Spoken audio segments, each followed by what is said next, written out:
Good afternoon and welcome to the mobile best agent office and Moving Home with Charlie mobile studio, where I am, as you can see, plugged into Instavolt's horrifically expensive chargers, which cost more than double a Tesla one to do, which really annoys me, but needs must today.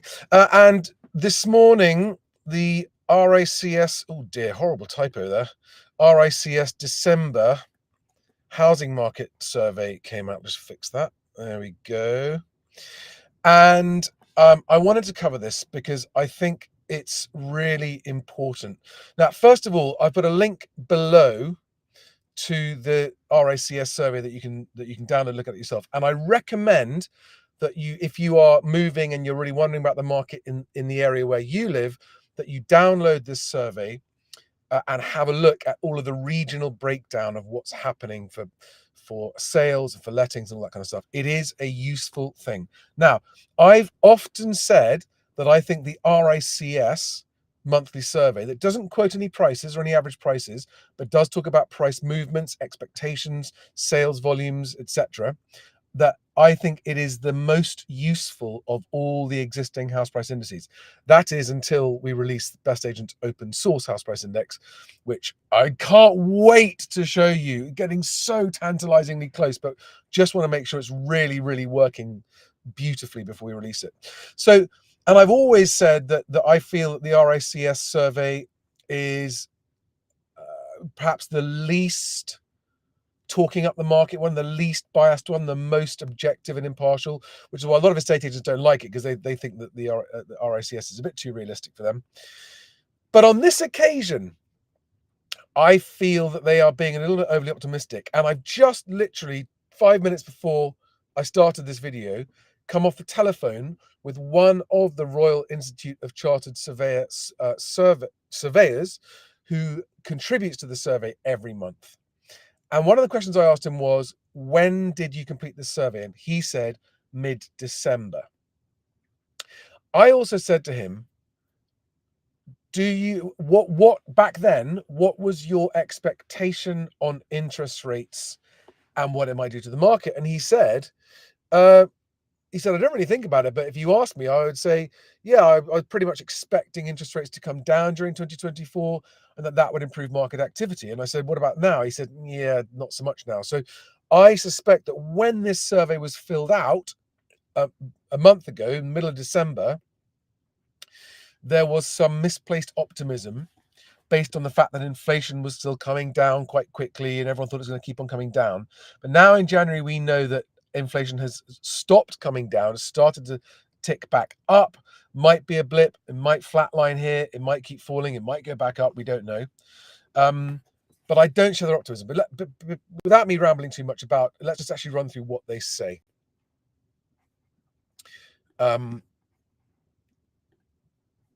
Okay. So this is what they're saying. So this is December 2023 RICS Residential Market Survey. Outlook for sales market activity continues to gradually improve. So the outlook, not the sales market activity continues to improve, but the outlook continues to improve is what they felt on average. Now, the other thing, this is really important actually, I forgot to mention this. The other thing that the surveyor I just spoke to, the RICS surveyor I just spoke to, said was that he feels that anyone looking at the RICS survey results should only look at their region. Because he said, as you will see when you look on the regional graphs, there are quite big, wild fluctuations. And if you average them all out, it gives you an inaccurate picture for the whole country. So except for when they're all the same, they're all deeply negative or they're all strongly positive, then maybe, but it's very mixed. And I asked him, here we are in the middle of January, I said, is the market looking as optimistic and busy and activity picking up as it sounds like from reading all? And he said, no, not at all. He said it might just be where he is, but he is not seeing any pickup in activity in sales. However, he said that lettings, his letting side of his business, was extremely busy. And he said that it was just his own anecdotal observations and feelings for his area, but he is expecting a lot of people to be moving out of their owned homes. They're going to be selling their homes because of mortgages and moving into rented. And that's what he said he's expecting where he is. And he's in the Bristol southwest area. Sorry, now back to the actual survey. So 3 and 12-month sales expectations pick up for a second consecutive month. Okay. I believe that that's how they felt back then. I'm not sure if you asked them the same thing. And just so you understand the timing, the surveyors have just received the survey questionnaire for January, which will be published about a month from now. Buyer inquiries indicator, I think that means buyer inquiries record the least downbeat reading, the least bad reading, but it is still a bad one.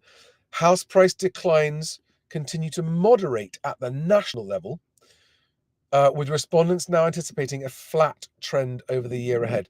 I think that will turn out to be very wrong. But I do still generally think that this survey is the one I apply the most credibility to. So it's not saying what I would think at this point, but there we are. I'm just going to pick out a couple of sentences I think worth picking out from the actual copy here, and then we'll look at a couple of the charts. So buyer demand, the headline net balance of new buyer inquiries registered a reading of -3 in December. So that still means that they are all expecting buyer demand to continue falling, but not as fast as it has been.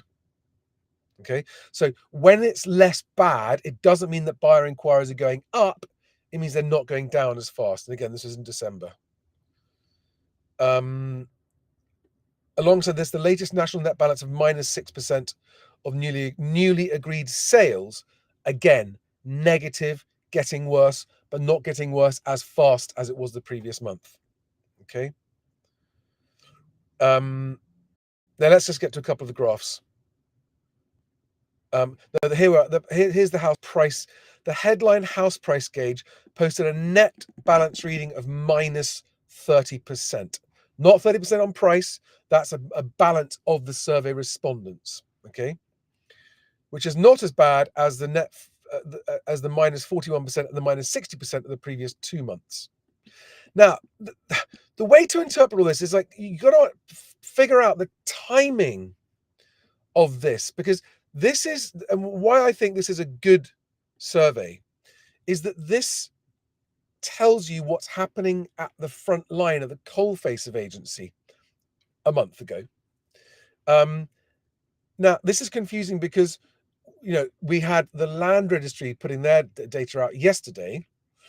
And so you think that because it came out yesterday and the RICS one came out today, they're talking about the same time. No, they're not. So these guys are talking about what happened at the coalface a month ago and what was happening, what felt like at the coalface a month ago. Whereas yesterday's land registry price falls that they were reporting represented what was happening at the front line back in June last year, about 6 months ago. So you've got to try and reconcile the timing differences in all these surveys. Okay. As such, this continues to suggest downward pressure on prices is diminishing.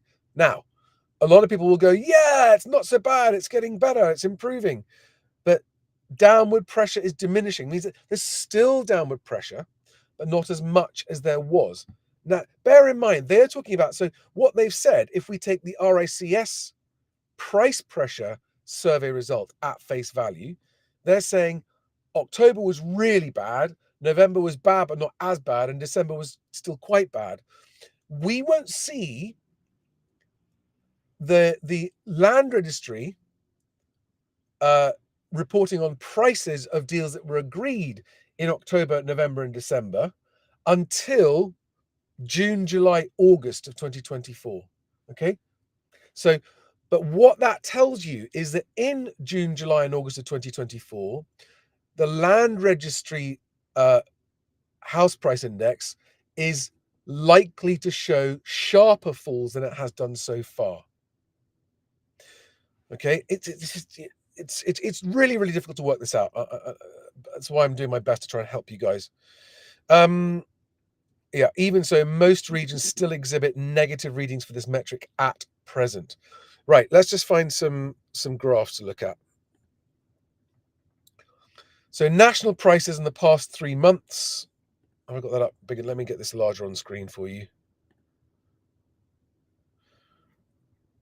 National prices in the past 3 months. So this is what has happened. So that means that the black horizontal line there is no change in prices agreed in the past 3 months.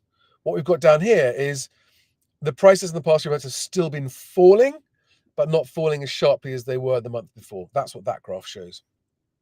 Regional prices. Now, this one is really worth a good look when you look at it yourself for your area, because you've got the current month, which is the purple bar, and you've got the 3-month average, which is the blue diamond. And I think it's interesting to look at the difference between those two. So, for example, in Northern Ireland, which is this one which is strongly positive, and that also reflects the land registry saying Northern Ireland prices are still positive. The blue diamond is the same place as the purple bar, which means that the most recent month reading is the same as the 3-month average. Whereas if we go and look at something like Southeast, the 3-month average is strongly negative, but the most recent one is still negative, but not as negative. So that says that the surveyors in the Southeast who responded to this survey have seen prices starting to fall, but not quite as fast as they were in the previous 3 months, if that makes sense. New bar inquiries. Look at that. New bar inquiries regional are all over the shop. That is why when you average all that out, it's a meaningless figure if you are trying to work out what's happening where you live. All right. So go and have a look at that. So, for example, we've got both the northwest of England saying new bar inquiries are strongly positive and higher than the last 3-month average, as in Northern Ireland, in the northwest. Yorkshire and Humber, however, so the northeast, are strongly negative and have got more negative in the most recent month's reading.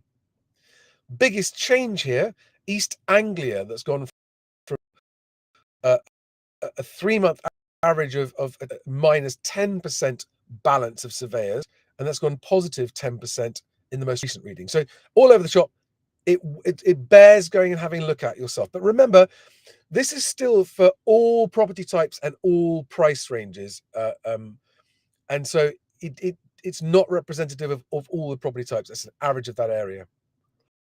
And here are new bar inquiries averaged out from the whole lot are back up to almost zero.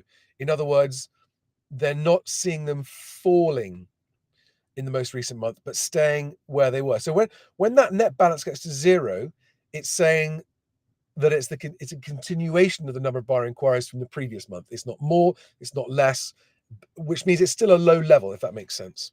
But they're not expecting to fall much. So new vendor instructions. Guys, you can work this out for yourself. I'm not going to spend too long on the detail here.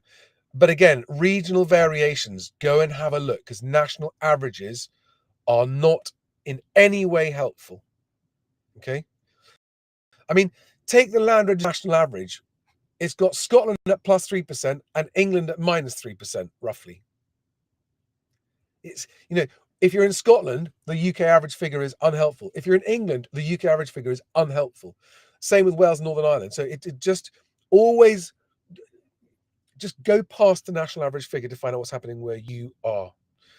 Okay. Do we have anyone asking any questions? Saying there's no internet. I can't see. If you guys are watching me live, apologies, I cannot see your live chat. So I don't know what you're saying, but I wanted to just give you that update and see you on the next video. And to any of you who have been sending me messages, thanks for the messages and hi. Can't read them, probably because I'm out and about and it's a mobile internet connection, which has probably been shocking anyway.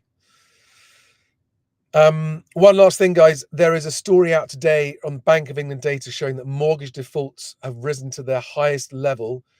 Mortgage stress. It's a story in the Telegraph, but I would Google it. The highest level since 2011. Go and look at that graph, the Bank of England graph on that, and I think the question you've got to look at is, where do you think it goes from here? Have we seen the worst of the mortgage stress, or is there more mortgage stress to come? Have a look. at what those numbers are, ask yourself what your opinion is and where it goes from here, and ask yourself what that means for the housing market. Thanks, guys.